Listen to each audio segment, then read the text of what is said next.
ਖਾਲਸਾ ਜੀ। ਚੈਨਲ ਨੂੰ ਸਬਸਕ੍ਰਾਈਬ ਕਰਨ ਤੋਂ ਬਾਅਦ 'ਚ ਆਲ ਨੋਟੀਫਿਕੇਸ਼ਨ ਨੂੰ ਜ਼ਰੂਰ ਔਨ ਕਰੋ ਤਾਂ ਕਿ ਸਾਡੀ ਕਥਾ ਕੀਰਤਨ ਦੀ ਹਰ ਵੀਡੀਓ ਤੁਹਾਡੇ ਤੱਕ ਪਹੁੰਚਦੀ ਰਹੇ ਅਤੇ ਵੀਡੀਓ ਨੂੰ ਲਾਈਕ ਕਰਨਾ ਨਾ ਭੁੱਲਣਾ ਜੀ। ਪਰਮ ਸਨਮਾਨ ਆਵਰ ਸਾਹਿਬ ਕਮਾਲ बारगाहे इनायत के मालक कलयुगी जीवों के उद्धार करता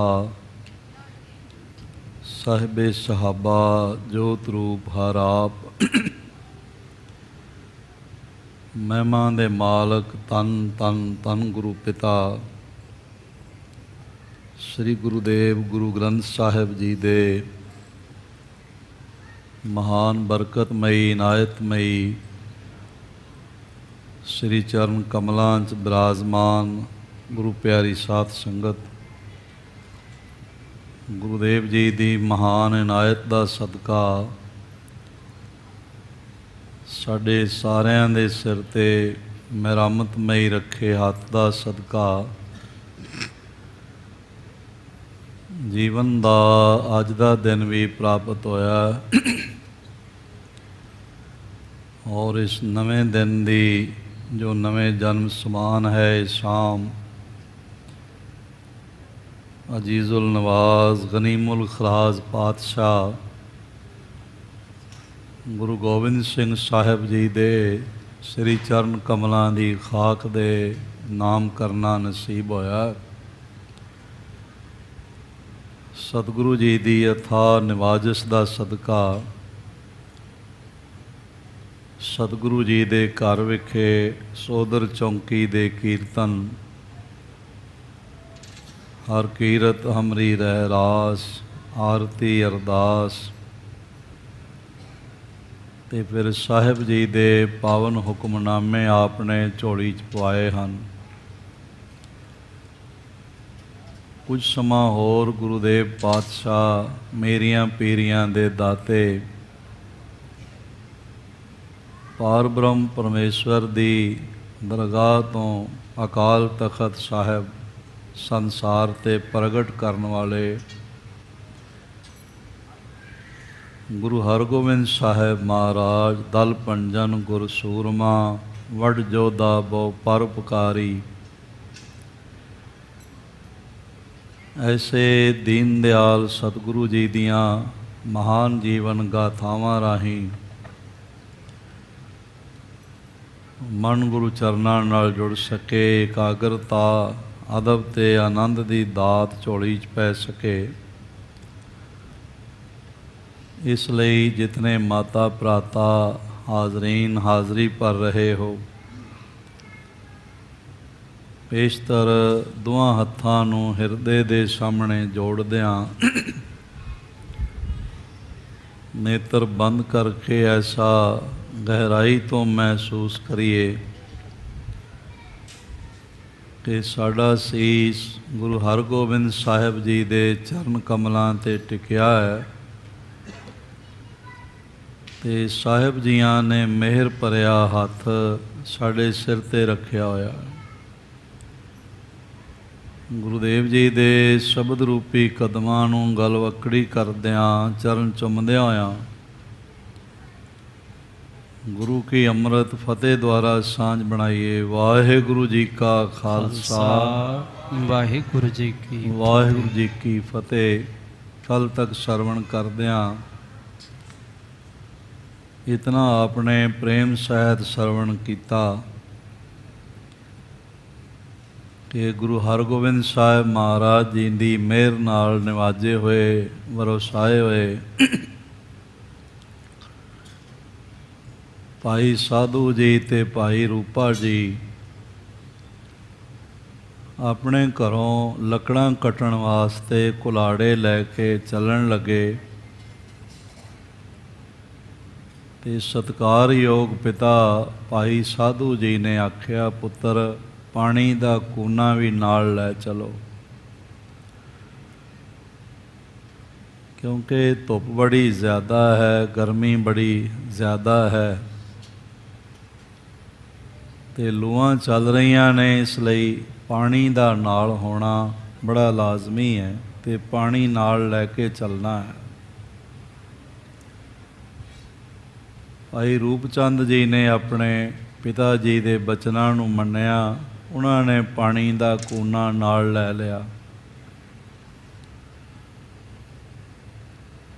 ਔਰ ਉਸ ਨੂੰ ਇੱਕ ਜੰਡ ਦੇ ਦਰਖਤ ਨਾਲ ਲਟਕਾ ਦਿੱਤਾ ਅਤੇ ਪਾਣੀ ਨੂੰ ਹਵਾ ਲੱਗ ਲੱਗ ਕੇ ਉਹ ਠੰਡਾ ਯੱਖ ਹੋ ਗਿਆ।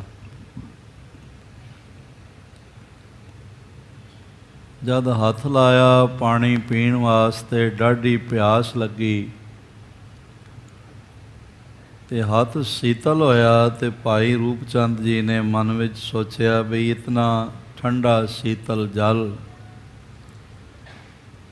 ਇਹ ਗੁਰੂ ਹਰਗੋਬਿੰਦ ਸਾਹਿਬ ਮਹਾਰਾਜ ਜੀ ਦੇ ਲਾਇਕ ਹੈ, ਇਹ ਸਾਡੇ ਲਾਇਕ ਨਹੀਂ। ਗੁਰਸਿੱਖਾਂ ਦੇ ਅੰਦਰ ਇਹ ਵੀ ਇੱਕ ਵੱਡੀ ਭਾਵਨਾ ਆਉਂਦੀ ਹੈ। ਉਹ ਬਾਜ਼ਾਰ ਵਿੱਚ ਸੰਸਾਰ ਵਿੱਚ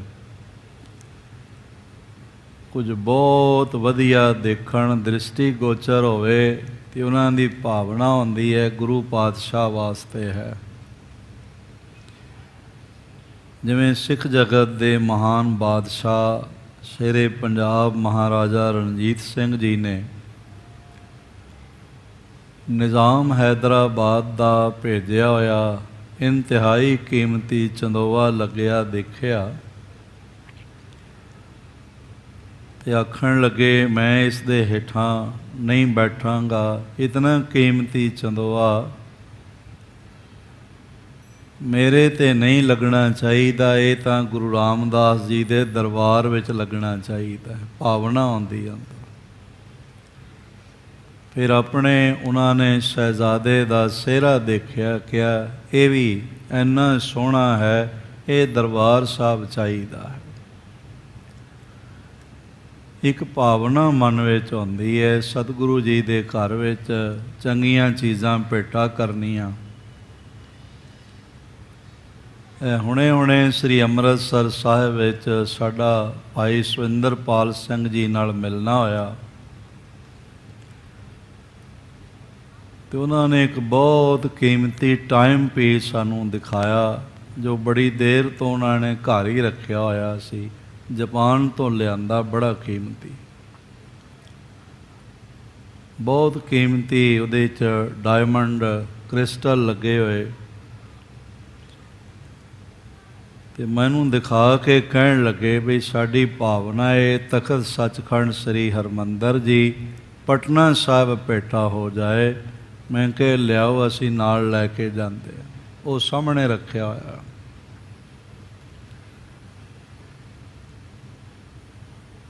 ਡਾਕਟਰ ਸਮਰਾ ਜੀ ਕਰਤਾਰਪੁਰ ਉਹਨਾਂ ਨੇ ਕਿਤੇ ਦੇਖੀ ਬਈ ਕਲਗੀ ਸੋਹਣੀ ਹੈ ਹੋਵੇ, ਬਣਾ ਲਈਏ। 1 ਕਰੋੜ ਤੇ 30 ਲੱਖ ਰੁਪਏ ਦੀ ਕਲਗੀ ਬਣਾ ਕੇ ਦਰਬਾਰ ਸਾਹਿਬ ਸੱਚਖੰਡ ਸ੍ਰੀ ਹਰਿਮੰਦਰ ਜੀ ਪਟਨਾ ਸਾਹਿਬ ਭੇਟਾ ਕਰ ਆਏ। ਉਹ ਖਾਸ ਦਿਨਾਂ 'ਤੇ ਲਗਾਈ ਜਾਂਦੀ ਹੈ। ਮਹਾਰਾਜ ਜੀ ਦੇ ਸਿੱਖਾਂ ਦੀ ਇਹ ਆਦਿ ਕਾਲ ਤੋਂ ਭਾਵਨਾ ਰਹੀ ਬਈ ਕੋਈ ਸੋਹਣੀ ਚੀਜ਼ ਦਿਖ ਜਾਏ ਬਾਜ਼ਾਰ ਵਿੱਚ, ਹੋਰ ਕਿਸੇ ਥਾਂ ਪ੍ਰਾਪਤ ਹੋਵੇ ਅਤੇ ਉਹ ਮਹਾਰਾਜ ਜੀ ਦੇ ਘਰ ਵਿੱਚ ਲੱਗਣੀ ਚਾਹੀਦੀ ਹੈ। ਸਿੱਖ ਆਪ ਕੁੱਲੀ ਵਿੱਚ ਰਹਿਣਾ ਪ੍ਰਵਾਨ ਕਰ ਲੈਂਦਾ, ਪਰ ਗੁਰੂ ਗ੍ਰੰਥ ਸਾਹਿਬ ਜੀ ਲਈ ਸੀਸ ਮਹਿਲ ਤਿਆਰ ਕਰਦਾ। ਇੱਧਰ ਯੂਪੀ ਦੇ ਪਰਿਵਾਰਾਂ ਵੱਲ ਦੇਖੀਏ ਨਾ, ਜਿਨ੍ਹਾਂ ਦਿਨਾਂ ਵਿੱਚ ਜੰਗਲ ਸਨ, ਬਹੁਤ ਸਾਰੇ ਸਿੱਖ ਜਿਹੜੇ ਸਨ ਉਹ ਸ਼ੇਰਾਂ ਦੀ ਅਤੇ ਹੋਰ ਖੂੰਖਾਰ ਜੰਗਲੀ ਜਾਨਵਰਾਂ ਦੀ ਭੇਟ ਹੋ ਗਏ, ਸ਼ਹੀਦੀਆਂ ਪਾਈਆਂ। ਅਤੇ ਫਿਰ ਇਹ ਸਾਰਾ ਤਰਾਈ ਦਾ ਇਲਾਕਾ ਗੋਲਾ ਹੈ ਔਰ ਇੱਧਰ ਜਿਹੜਾ ਸ਼ਾਹਜਹਾਨਪੁਰ ਹੈ, ਖੁਟਾਰ ਹੈ ਔਰ ਅੱਗੇ ਪੀਲੀਭੀਤ, ਖੇਰੀ, ਨਾਨਕ ਮਤਾ, ਰੁਦਰਪੁਰ, ਕਾਸ਼ੀਪੁਰ, ਇਹ ਸਾਰਾ ਏਰੀਆ ਉਹਨਾਂ ਨੇ ਆਬਾਦ ਕੀਤਾ। ਉਹਨਾਂ ਦਿਨਾਂ ਵਿੱਚ ਉਹਨਾਂ ਨੂੰ ਛੱਪਰ ਬਣਾਉਣਾ ਵੀ ਅਲਾਉਡ ਨਹੀਂ ਸੀ। ਉਦੋਂ ਯੂਪੀ ਦਾ ਇੱਕ ਇਸ ਤਰ੍ਹਾਂ ਦਾ ਹੁਕਮਰਾਨ ਸੀ, ਉਸਨੇ ਕਿਹਾ ਇਹਨਾਂ ਨੂੰ ਛੱਪਰ ਵੀ ਨਹੀਂ ਬਣਾਉਣ ਦੇਣੇ। ਘਾਹ ਫੂਸ ਦੇ ਜੋ ਬਣ ਜਾਂਦੇ ਨੇ, ਛੱਪਰ ਬਣਾਉਣ ਤੋਂ ਮਨ੍ਹਾ ਕਰ ਦਿੱਤਾ। ਆਖਿਆ ਛੱਪਰ ਬਣਾ ਬਣਾ ਕੇ ਕਬਜ਼ਾ ਕਰ ਲੈਂਦੇ ਨੇ, ਅਤੇ ਕਈ ਕਈ ਸਾਲ ਗੁਰਸਿੱਖ ਭਰਾ ਦਰਖਤਾਂ ਥੱਲੇ ਰਹੇ, ਛੱਪਰ ਨਹੀਂ ਸਨ। ਪਰ ਉਸ ਵੇਲੇ ਵੀ ਜਦੋਂ ਉਹਨਾਂ ਕੋਲ ਛੱਪਰ ਨਹੀਂ ਸਨ, ਅਤੇ ਉਸ ਵੇਲੇ ਗੁਰੂ ਗ੍ਰੰਥ ਸਾਹਿਬ ਜੀ ਲਈ ਲੱਕੜਾਂ ਕੱਟ ਕੇ ਅਤੇ ਸੋਹਣਾ ਸੁਹਾਵਣਾ ਘਰ ਬਣਾ ਲੈਂਦੇ ਸਨ। ਆਪਣੇ ਲਈ ਘਰ ਨਹੀਂ ਸਨ, ਪਰ ਗੁਰੂ ਗ੍ਰੰਥ ਸਾਹਿਬ ਜੀ ਲਈ ਬਣਾ ਲੈਂਦੇ ਸੀ। ਫਿਰ ਉਹਨਾਂ ਨੂੰ ਅਲਾਉਡ ਹੋਏ ਛੱਪਰ, ਬਈ ਛੱਪਰ ਬਣਾ ਲਓ, ਅਤੇ ਫਿਰ ਉਹਨਾਂ ਨੇ ਆਪ ਛੱਪਰਾਂ ਵਿੱਚ ਆਏ ਅਤੇ ਗੁਰੂ ਗ੍ਰੰਥ ਸਾਹਿਬ ਮਹਾਰਾਜ ਲਈ ਇੱਟਾਂ ਪਕਾ ਕੇ ਅਤੇ ਪੱਕੇ ਘਰ ਤਿਆਰ ਕੀਤੇ। ਅਤੇ ਜਦੋਂ ਗੁਰੂ ਸਾਹਿਬ ਜੀ ਨੇ ਉਹਨਾਂ ਨੂੰ ਪੱਕੇ ਘਰ ਬਖਸ਼ੇ, ਇੱਟਾਂ ਦੇ ਸੀਮੈਂਟ ਲੱਗੇ ਹੋਏ ਘਰ ਬਖਸ਼ੇ, ਤਾਂ ਉਹਨਾਂ ਨੇ ਗੁਰੂ ਗ੍ਰੰਥ ਸਾਹਿਬ ਮਹਾਰਾਜ ਜੀਆਂ ਵਾਸਤੇ ਸੀਸ ਮਹਿਲ ਬਣਵਾਏ ਨੇ। ਆਪ ਜਾ ਕੇ ਦੇਖ ਸਕਦੇ ਹੋ, ਸ੍ਰੀ ਨਾਨਕ ਮਤਾ ਸਾਹਿਬ, ਨਾਨਕਪੁਰੀ ਟਾਂਡਾ, ਰੀਠਾ ਸਾਹਿਬ ਆਦਿਕ ਸਥਾਨਾਂ 'ਤੇ ਗੁਰੂ ਸਾਹਿਬ ਜੀ ਦੇ ਸੀਸ ਮਹਿਲ ਬਣੇ ਹੋਏ ਨੇ। ਇਹ ਸਿੱਖ ਦੀ ਭਾਵਨਾ ਰਹੀ ਹੈ ਬਈ ਜਿਹੜਾ ਕੋਈ ਸੋਹਣਾ ਸਾਜੋ ਸਮਾਨ ਦਿਖਾਈ ਪਵੇ, ਉਹ ਗੁਰੂ ਸਾਹਿਬ ਜੀ ਦੀ ਭੇਟਾ ਹੋਵੇ। ਇਹਨਾਂ ਦੋਵਾਂ ਗੁਰਸਿੱਖ ਪਿਓ ਪੁੱਤਰਾਂ ਦੇ ਕੋਲ ਉਸ ਵੇਲੇ ਪਾਣੀ ਸੀ, ਬਈ ਬਹੁਤ ਠੰਡਾ ਪਾਣੀ ਹੈ, ਇਹ ਮਹਾਰਾਜ ਗੁਰੂ ਹਰਗੋਬਿੰਦ ਸਾਹਿਬ ਜੀ ਨੂੰ ਛਕਾਉਣਾ। ਹੱਥ ਲਾਇਆ ਅਤੇ ਇਸ ਢੰਗ ਦੇ ਨਾਲ ਪਾਣੀ ਬਹੁਤ ਠੰਡਾ ਲੱਗਿਆ। ਅਗਲੀ ਕਥਾ ਸਰਵਣ ਕਰੀਏ ਪੇਸ਼ਤਰ। ਜਿਤਨੇ ਬੈਠੇ ਹੋ ਸਤਿਗੁਰੂ ਜੀ ਦੇ ਚਰਨ ਆਪਣੀ ਰਸਨਾ 'ਤੇ ਪਾਉਂਦੇ ਹੋਏ ਆਖੋ ਧੰਨ ਗੁਰੂ ਹਰਗੋਬਿੰਦ ਸਾਹਿਬ ਜੀ ਮਹਾਰਾਜ। ਇੱਕ ਵਾਰੀ ਫਿਰ ਆਖੋ ਜੀ, ਧੰਨ ਗੁਰੂ ਹਰਗੋਬਿੰਦ ਸਾਹਿਬ, ਧੰਨ ਗੁਰੂ ਹਰਗੋਬਿੰਦ ਸਾਹਿਬ ਜੀ ਮਹਾਰਾਜ। ਹਾਂਜੀ, ਸਤਨਾਮ ਸ੍ਰੀ ਵਾਹਿਗੁਰੂ ਸਾਹਿਬ ਜੀ। ਚੌਪਈ ਭੋਜਨ ਕਰ ਘਰ ਤੇ ਚਲਿਆ। ਆਪਣੇ ਘਰੋਂ ਦੋਵੇਂ ਪਿਓ ਪੁੱਤਰ ਆਪਣੇ ਖੇਤਾਂ 'ਚੋਂ ਲੱਕੜ ਕੱਟਣ ਵਾਸਤੇ, ਕੁਝ ਸੱਜਣਾਂ ਨੇ ਵੀ ਲਿਖਿਆ ਵੀ ਫਸਲ ਕੱਟਣ ਵਾਸਤੇ ਆਪਣੇ ਘਰੋਂ ਆਏ ਸਨ, ਕਿਉਂਕਿ ਵੈਸਾਖੀ ਦਾ ਸਮਾਗਮ ਨਿਕਲ ਗਿਆ ਸੀ ਅਤੇ ਕਣਕਾਂ ਵੀ ਪੱਕੀਆਂ ਹੋਈਆਂ ਸਨ। ਦੋਵੇਂ ਹੀ ਗੱਲਾਂ ਠੀਕ ਹੋ ਸਕਦੀਆਂ ਨੇ। ਪਰ ਭਾਈ ਸਾਹਿਬ ਭਾਈ ਸੰਤੋਖ ਸਿੰਘ ਜੀ ਨੇ ਲੱਕੜਾਂ ਕੱਟਣ ਵਾਸਤੇ ਕਿਹਾ। ਘਰੋਂ ਭੋਜਨ ਕਰਕੇ ਅਤੇ ਦੋਵੇਂ ਪਿਤਾ ਪੁੱਤਰ ਗੁਰੂ ਗੁਰੂ ਕਰਦੇ ਹੋਏ ਆਏ ਹਨ। ਤਪਤ ਕਾਮ ਤੇ ਪਏ ਤਿਸਾਏ। ਲੱਕੜਾਂ ਕੱਟਦਿਆਂ ਕੱਟਦਿਆਂ ਜਾਂ ਕਣਕ ਕੱਟਦਿਆਂ ਬਹੁਤ ਸਿਰ 'ਤੇ ਧੁੱਪ ਕੜਕਦੀ ਪਈ ਸੀ ਤੇ ਦੋਹਾਂ ਨੂੰ ਪਿਆਸ ਲੱਗ ਗਈ। ਪਾਨ ਕਰਨ ਜਲ ਕੋ ਚਲ ਗਏ। ਤੇ ਫਿਰ ਸੋਚਿਆ ਚਲੋ ਥੋੜ੍ਹਾ ਸਮਾਂ ਨਾਲੇ ਜੰਡ ਦੀ ਛਾਂ ਹੇਠਾਂ ਬੈਠ ਲੈਂਦੇ ਆ ਤੇ ਨਾਲੇ ਜਲ ਛਕ ਕੇ ਪਿਆਸ ਬੁਝਾ ਕੇ ਫਿਰ ਆ ਕੇ ਕੰਮ ਕਰਦੇ ਹਾਂ। ਜੰਡ ਤਰੇ ਤਿਸ ਥਿਤ ਹੋਵਤ ਪਏ। ਉਹ ਜਿਸ ਜੰਡ ਦੇ ਨਾਲ ਕੂਨਾ ਥੈਲਾ ਜਿਹਾ ਪਾਣੀ ਦੀ ਮਸ਼ਕ ਜਿਹੀ ਲਟਕਾਈ ਹੋਈ ਸੀ ਨਾ, ਉਹਦੇ ਥੱਲੇ ਦੋਵੇਂ ਗੁਰਸਿੱਖ ਪਿਤਾ ਪੁੱਤਰ ਖੜੇ ਹੋ ਗਏ। ਪਿਤਾ ਕੋ ਪਿਆਵਨ ਹਿਤ ਉਕਸਾਇਓ। ਤੇ ਪੁੱਤਰ ਧੰਨ ਧੰਨ ਭਾਈ ਰੂਪ ਚੰਦ ਜੀ ਮਹਾਰਾਜ ਜੀ ਦੇ ਬਚਨਾਂ ਨਾਲ ਇਹਦਾ ਜਨਮ ਹੋਇਆ ਤੇ ਮਹਾਰਾਜ ਜੀ ਨੇ ਵੱਡੀਆਂ ਬਰਕਤਾਂ ਦੇ ਕੇ ਇਹਨਾਂ ਨੂੰ ਨਿਵਾਜਿਆ। ਪ੍ਰੇਮ ਨਾਲ ਭਰਿਆ ਹੋਇਆ ਹਿਰਦਾ ਜਿਹੜਾ ਪ੍ਰਭੂ ਦੇ ਪ੍ਰੇਮ ਨਾਲ ਭਰਿਆ ਹੋਵੇ, ਉਹਦਾ ਇੱਕ ਹੋਰ ਵੀ ਬੜਾ ਲੱਛਣ ਸੋਹਣਾ ਹੁੰਦਾ ਹੈ, ਉਹ ਵੱਡਿਆਂ ਦਾ ਸਤਿਕਾਰ ਕਰਦਾ, ਆਪਣੇ ਬਜ਼ੁਰਗਾਂ ਦਾ ਸਤਿਕਾਰ ਕਰਦਾ ਹੈ, ਆਪਣੇ ਤੋਂ ਸੀਨੀਅਰ ਦਾ ਸਤਿਕਾਰ ਕਰਦਾ ਹੈ। ਇਹ ਬੜਾ ਵੱਡਾ ਲੱਛਣ ਹੁੰਦਾ ਹੈ। ਪਰ ਜਿਹੜੇ ਨਾਮ ਨਾਲੋਂ ਟੁੱਟੇ ਹੋਵਣ, ਹੰਕਾਰੀ ਹੋਵਣ, ਉਹ ਵੱਡਿਆਂ ਦਾ ਸਤਿਕਾਰ ਨਹੀਂ ਕਰਦੇ। ਉਹਨਾਂ ਦੇ ਬੋਲਾਂ ਵਿੱਚ ਹੰਕਾਰ, ਈਰਖਾ, ਮੈਂ ਫੂੰ ਫੂੰ ਇਹ ਬਹੁਤੀ ਦਿਖਾਈ ਪੈਂਦੀ। ਤੇ ਪਰਮਾਤਮਾ ਫਿਰ ਕਿਸੇ ਵੇਲੇ ਐਸੀ ਮੈਂ ਤੋੜਦਾ, ਮੁੜ ਕੇ ਮੈਂ ਬੋਲਣ ਜੋਗਾ ਹੀ ਬੰਦਾ ਨਹੀਂ ਰਹਿੰਦਾ। ਸ੍ਰੀ ਗੁਰੂ ਨਾਨਕ ਦੇਵ ਮਹਾਰਾਜ ਜੀ ਦੇ ਧੰਨ ਪਿਤਾ ਪ੍ਰਧਾਨ ਬਾਬਾ ਕਾਲੂ ਜੀ ਸਾਹਿਬ ਗੁਰੂ ਨਾਨਕ ਦੇਵ ਜੀ ਨੂੰ ਥੱਪੜ ਮਾਰਦੇ ਰਹੇ ਕਿ ਤੂੰ ਮੇਰਾ ਘਰ ਉਜਾੜ ਦਿੱਤਾ, ਮੇਰਾ ਨੁਕਸਾਨ ਕਰ ਦਿੱਤਾ, ਇਤਨਾ ਵੱਡਾ ਸਰਮਾਇਆ ਲੁਟਾ ਕੇ ਆ ਗਏ ਹੋ। ਪਰ ਜਗਤ ਗੁਰੂ ਨਾਨਕ ਦੇਵ ਮਹਾਰਾਜ ਜੀ ਨੇ ਇੱਕ ਬਚਨ ਵੀ ਆਪਣੇ ਪਿਤਾ ਦੀ ਸ਼ਾਨ ਦੇ ਖਿਲਾਫ ਨਹੀਂ ਬੋਲਿਆ। ਇਤਨਾ ਵੀ ਨਹੀਂ ਕਿਹਾ ਵੀ ਬਾਪੂ ਮੈਂ ਤਾਂ ਚੰਗਾ ਸੌਦਾ ਹੀ ਕਰਕੇ ਆਇਆ। ਆਪ ਅਡੋਲ ਖੜੇ ਹੋ ਕੇ ਪਿਤਾ ਦੇ ਕੋਲੋਂ ਤਿਰਸਕਾਰ ਸਹਿੰਦੇ ਰਹੇ, ਅੱਗੋਂ ਬੋਲੇ ਨਹੀਂ, ਮੰਨ ਲਿਆ ਬਚਨ। ਪਿਤਾ ਤੁਸੀਂ ਠੀਕ ਆਖਦੇ ਹੋ। ਇਹ ਮਹਾਨ ਗੁਣ ਨਾਮ ਜਪਣ ਵਾਲੇ ਨਿਤਨੇਮੀ ਪੁਰਖਾਂ ਦੇ ਅੰਦਰ ਪ੍ਰਗਟ ਹੁੰਦਾ ਹੈ। ਬਾਕੀਆਂ ਦੇ ਅੰਦਰ ਇਹ ਗੁਣ ਨਹੀਂ ਹੁੰਦਾ, ਉਹ ਹੰਕਾਰ ਨਾਲ ਭਰੇ ਹੁੰਦੇ। ਗੱਲ ਗੱਲ 'ਤੇ ਹਰ ਇੱਕ ਦਾ ਵਿਰੋਧ, ਹਰ ਇੱਕ ਨਾਲ ਈਰਖਾ, ਹਰ ਇੱਕ ਨਾਲ ਉਹਨਾਂ ਦਾ ਭੈੜਾ ਵਿਵਹਾਰ ਦਿਖਾਈ ਪੈਂਦਾ। ਮਹਾਰਾਜ ਸੱਚੇ ਪਾਤਸ਼ਾਹ ਜੀ ਦੇ ਨਿਵਾਜੇ ਹੋਏ ਸਿੱਖ ਨੇ ਭਾਈ ਰੂਪ ਚੰਦ ਜੀ, ਤੇ ਇਹ ਨਹੀਂ ਸੋਚਿਆ ਭਾਵੇਂ ਪਿਆਸ ਦੋਵਾਂ ਨੂੰ ਹੀ ਲੱਗੀ ਹੋਈ, ਇਹ ਨਹੀਂ ਸੋਚਿਆ ਵੀ ਪਹਿਲੇ ਮੈਂ ਪੀ ਲਵਾਂ ਤੇ ਫਿਰ ਬਾਪੂ ਜੀ ਨੂੰ ਬਚੇਗਾ ਤੇ ਪਿਲਾ ਦੇਵਾਂਗਾ। ਉਹਨਾਂ ਨੇ ਪਹਿਲੇ ਮਨ ਵਿੱਚ ਇਹ ਸੋਚਿਆ ਵੀ ਪਹਿਲੇ ਆਪਣੇ ਪਿਤਾ ਭਾਈ ਸਾਧੂ ਜੀ ਨੂੰ ਜਲ ਛਕਾਉਂਦਾ ਹਾਂ। ਪਿਤ ਕੋ ਪਿਆਵਣ ਹਿਤ ਉਕਸਾਇਓ। ਇਹਨਾਂ ਸ਼ਬਦਾਂ ਨੂੰ ਫਿਰ ਮੈਂ ਆਪ ਜੀ ਨਾਲ ਦੁਬਾਰੇ ਤੋਂ ਸਾਂਝਾ ਕਰਨਾ ਚਾਹੁੰਦਾ ਹਾਂ।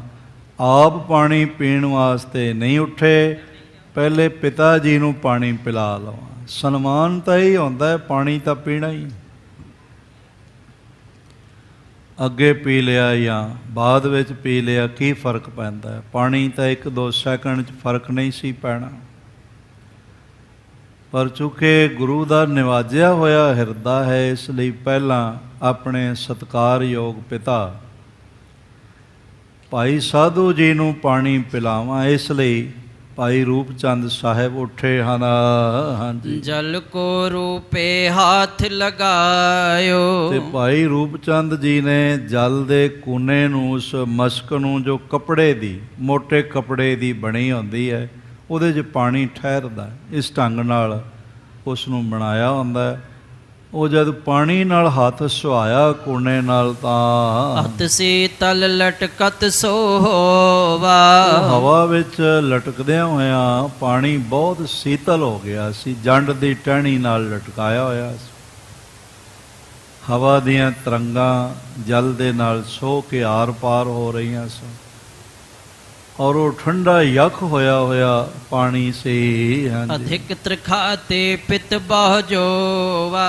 ਔਰ ਇਸ ਤਰ੍ਹਾਂ ਦੇ ਨਾਲ ਉਹਨਾਂ ਨੇ ਦੇਖਿਆ ਬਈ ਸਾਡੇ ਪਿਤਾ ਭਾਈ ਸਾਧੂ ਜੀ ਦੇ ਕੰਠ ਵਿੱਚ ਬਹੁਤ ਤ੍ਰਿਖਾ ਹੈ, ਭਾਵ ਅਧਿਕ ਤ੍ਰਿਖਾ ਤੇ ਪਿਤ ਬਹੁ ਜੋਵਾ। ਭਾਵੇਂ ਪਿਆਸ ਮੈਨੂੰ ਵੀ ਬੜੀ ਲੱਗੀ ਹੈ ਤੇ ਬਾਪੂ ਜੀ ਨੂੰ ਵੀ ਬੜੀ ਲੱਗੀ ਹੋਈ, ਇਸ ਲਈ ਪਹਿਲਾਂ ਮੈਂ ਪਾਣੀ ਬਾਪੂ ਜੀ ਨੂੰ ਪਿਲਾ ਲਵਾਂ, ਜੇ ਵਧੇਗਾ ਤੇ ਆਪ ਪੀ ਲਵਾਂਗਾ। ਇਹਦਾ ਮਤਲਬ ਹੈ ਇੱਥੇ ਪਾਣੀ ਸਿਰਫ ਪਾਣੀ ਨਹੀਂ ਹੈ, ਪਾਣੀ ਪ੍ਰਾਣ ਹੈਗੇ। ਪਹਿਲਾ ਪਾਣੀ ਜੀਓ ਹੈ। ਜੇ ਪਾਣੀ ਨਹੀਂ ਮਿਲਦਾ ਤੇ ਪ੍ਰਾਣਾਂ ਦਾ ਖਤਰਾ ਬਣ ਸਕਦਾ। ਪਰ ਆਪਣੇ ਪਿਤਾ ਲਈ ਆਪਣੇ ਪ੍ਰਾਣਾਂ ਦਾ ਖਤਰਾ ਸਹਿੜਨ ਵਾਸਤੇ ਬਾਬਾ ਰੂਪ ਚੰਦ ਜੀ ਤਿਆਰ ਹੋਏ ਹਨ।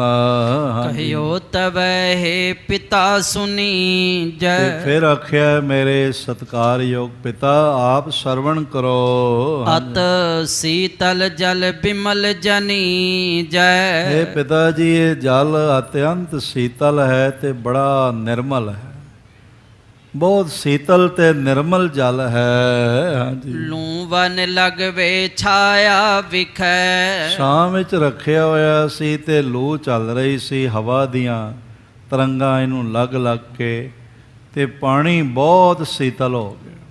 ਇਹ ਵੀ ਇੱਕ ਤਰੀਕਾ ਸੀ ਪਾਣੀ ਠੰਡਾ ਕਰਨ ਦਾ।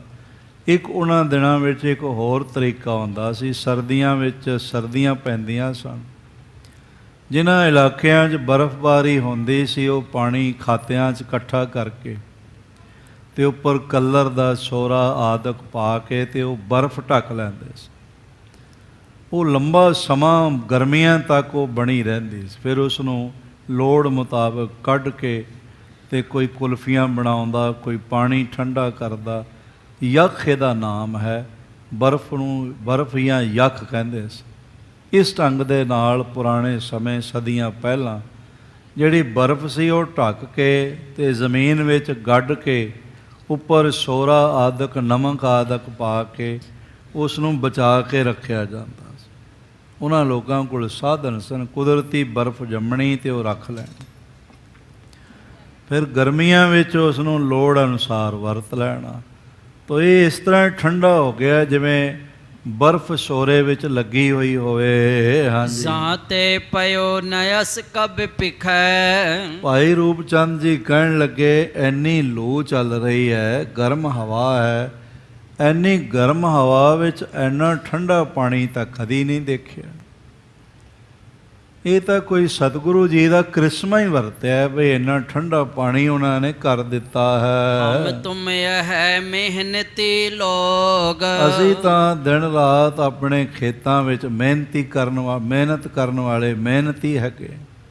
ਆਪਣੀ ਫਸਲ ਪੈਦਾ ਕਰਦੇ ਹਾਂ, ਜੰਗਲ ਲੱਕੜਾਂ ਦਰਖਤ ਪੈਦਾ ਕਰਦੇ ਹਾਂ ਅਤੇ ਫਿਰ ਉਸ ਨਾਲ ਸਾਡਾ ਰੁਜ਼ਗਾਰ ਕਾਰ ਵਿਹਾਰ ਚੱਲਦਾ ਹੈ। ਮਿਹਨਤੀ ਬੰਦੇ ਆ।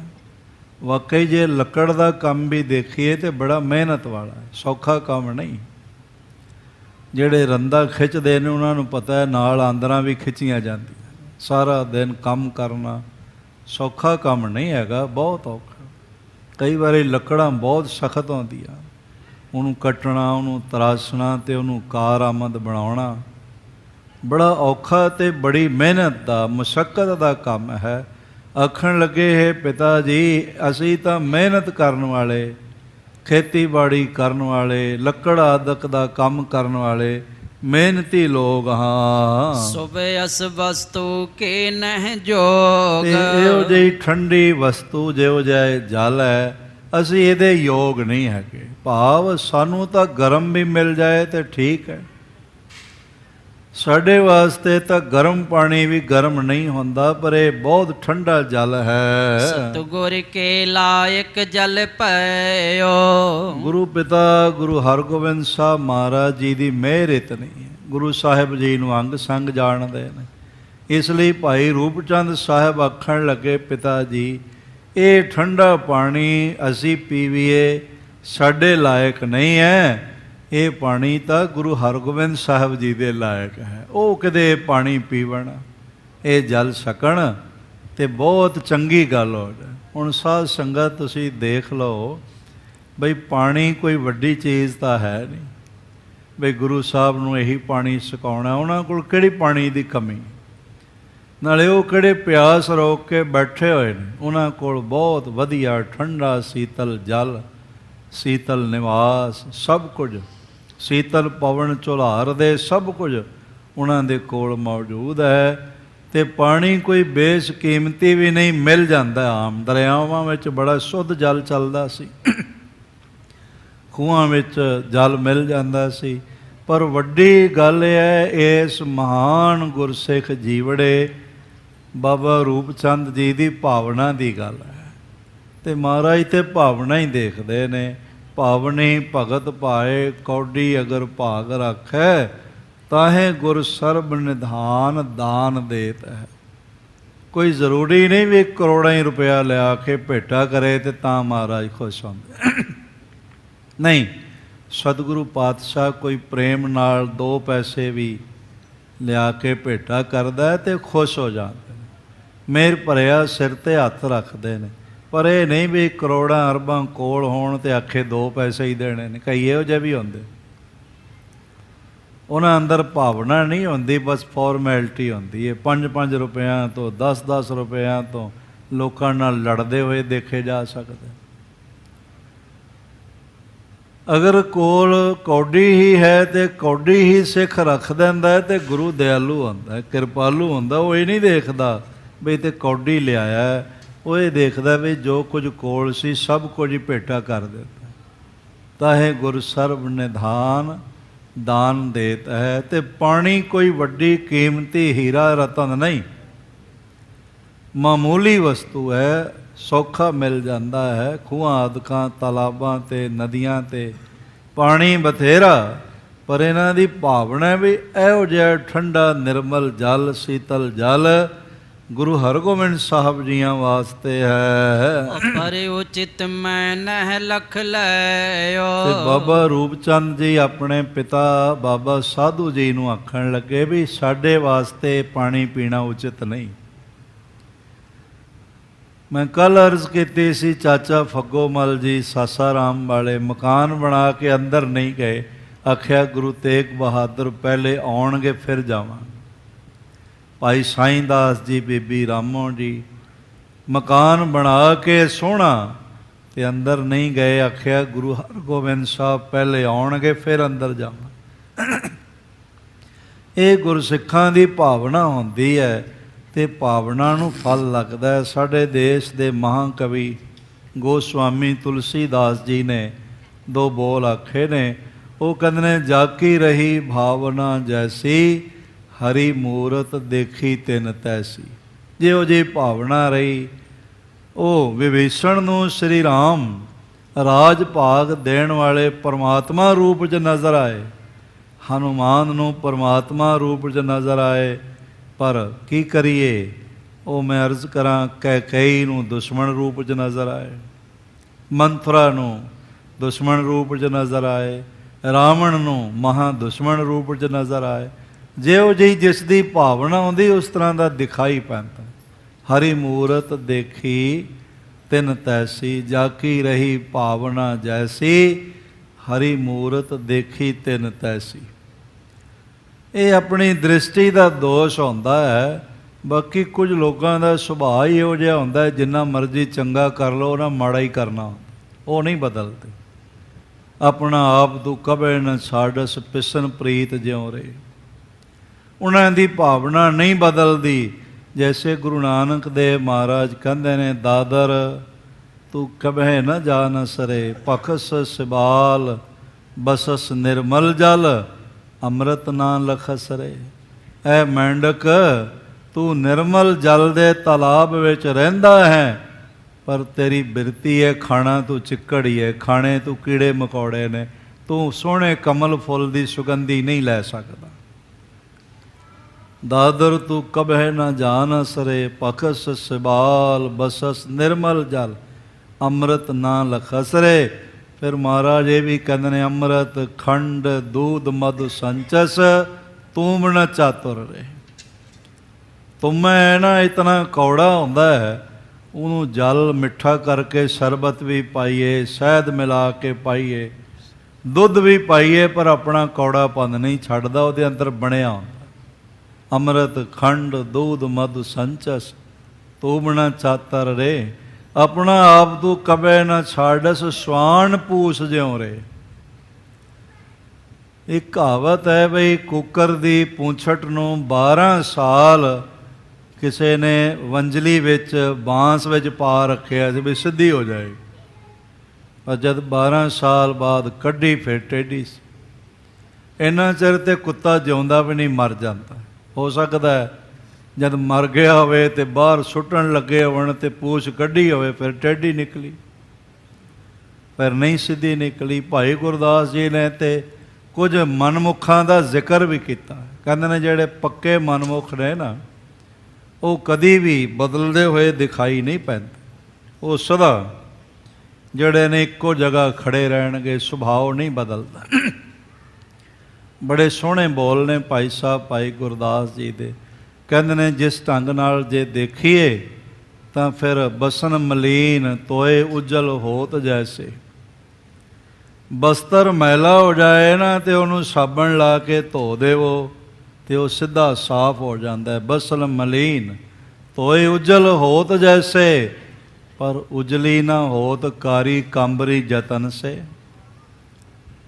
ਪਰ ਜਿਹੜੀ ਕੰਬਲੀ ਦਾ ਰੰਗ ਹੀ ਕਾਲਾ ਹੈ, ਸਾਬਣ ਲਾਈ ਜਾਓ, ਆਖੋ ਤੂੰ ਚਿੱਟੀ ਹੋ ਜਾ, ਨਹੀਂ ਹੋਵੇਗੀ, ਬਿਲਕੁਲ ਨਹੀਂ ਹੋਵੇਗੀ। ਉਹਦਾ ਕਾਲਾਪਨ ਹੋਰ ਨਿਖਰੇਗਾ, ਹੋਰ ਕਾਲਖ ਚਮਕੇਗੀ। ਉਜਲੀ ਨਾ ਹੋਤ ਕਾਲੀ ਕੰਬਰੀ ਜਤਨ ਸੇ, ਜੈਸੇ ਲਕੁਟੀ ਅਗੁਨ ਸੇਕਤ ਹੀ ਸੁਧੀ ਹੋਏ, ਪਰ ਸਵਾਨ ਪੋਸ ਪਟੰਤਰੋ ਪ੍ਰਗਟ ਮਨ ਤਨ ਸੇ। ਲੱਕੜ ਟੇਢੀ ਹੋਵੇ ਤੇ ਉਹਨੂੰ ਬੜਾਈ ਸੇਕ ਲਾ ਕੇ ਸਿੱਧੀ ਕਰ ਦੇਣ। ਬੜੀਆਂ ਬੜੀਆਂ ਟੇਢੀਆਂ ਲੋਗਸ ਫੈਕਟਰੀਆਂ ਵਿੱਚ ਉਹਨੂੰ ਉਬਾਲ ਕੇ ਸੇਕ ਲਵਾ ਕੇ ਬਿਲਕੁਲ ਸਿੱਧਾ ਕਰ ਹੋ ਜਾਂਦੀਆਂ ਨੇ। ਪਰ ਸਵਾਨ ਪੋਸ ਪਟੰਤਰੋ ਪ੍ਰਗਟ ਮਨ ਤਨ ਸੈ, ਇਹ ਤੇ ਬਿਲਕੁਲ ਨਹੀਂ ਸਿੱਧੀਆਂ ਹੁੰਦੀਆਂ। ਤੈਸੇ ਗੁਰ ਸਿੱਖਣ ਸੁਭਾਓ ਜਲ ਮੈਨ ਗਤ, ਸਾਕਤ ਸੁਭਾਓ ਲਖ ਪਾਹਨ ਪਤਨ ਸੈ। ਗੁਰਸਿੱਖਾਂ ਦਾ ਸੁਭਾਅ ਇਹ ਹੈਗਾ ਬਈ ਮਨ ਵਿੱਚ ਕਿਸੇ ਨੇ ਕੋਈ ਕੌੜਾ ਬੋਲ ਕਹਿ ਦਿੱਤਾ, ਬਸ ਥੋੜ੍ਹੀ ਜਿਹੀ ਲਕੀਰ ਬਣੀ ਤੇ ਫਿਰ ਮਿਟ ਗਈ, ਫਿਰ ਮਨ ਖੁੱਲ੍ਹਾ ਹੋ ਗਿਆ ਕਿ ਕੋਈ ਗੱਲ ਨਹੀਂ। ਜਿਵੇਂ ਪਾਣੀ ਦੀ ਲਕੀਰ ਹੈ ਨਾ, ਐਂ ਥੋੜ੍ਹੀ ਬਣਦੀ ਹੋਈ ਦਿਖਦੀ ਹੈ, ਨਾਲੋਂ ਨਾਲ ਹੀ ਮਿਟ ਜਾਂਦੀ। ਪਰ ਜਿਹੜਾ ਸਾਕਤ ਹੈ, ਪ੍ਰਭੂ ਬਚਾਏ ਸਾਕਤਾਂ ਤੋਂ, ਉਹਨਾਂ ਦੇ ਅੰਦਰ ਫਿਰ ਲਕੀਰ ਪੈ ਜਾਏ ਤੇ ਭਾਈ ਗੁਰਦਾਸ ਕਹਿੰਦੇ ਨੇ ਫਿਰ ਇਹ ਪੱਥਰ ਦੀ ਲਕੀਰ ਹੈ, ਪੱਥਰ ਟੁੱਟ ਜਾਏ ਲਕੀਰ ਨਹੀਂ ਮੁੱਕਦੀ। ਐਸੇ ਦੁਸ਼ਟਾਂ ਦੇ ਅੰਦਰ ਦਾ ਵੈਰ ਨਹੀਂ ਮੁੱਕਦਾ। ਹਾਂ, ਗੁਰਮੁਖਾਂ ਦਾ ਮੁੱਕ ਜਾਂਦਾ ਹੈ। ਗੁਰਮੁਖ ਵੈਰ ਵਿਰੋਧ ਗਵਾਵੇ, ਗੁਰਮੁਖ ਸਗਲੀ ਗਣਤ ਮਿਟਾਵੇ। ਉਹਨਾਂ ਦਾ ਜੀਵਨ ਇਸ ਤਰ੍ਹਾਂ ਦਾ ਹੁੰਦਾ ਹੈ।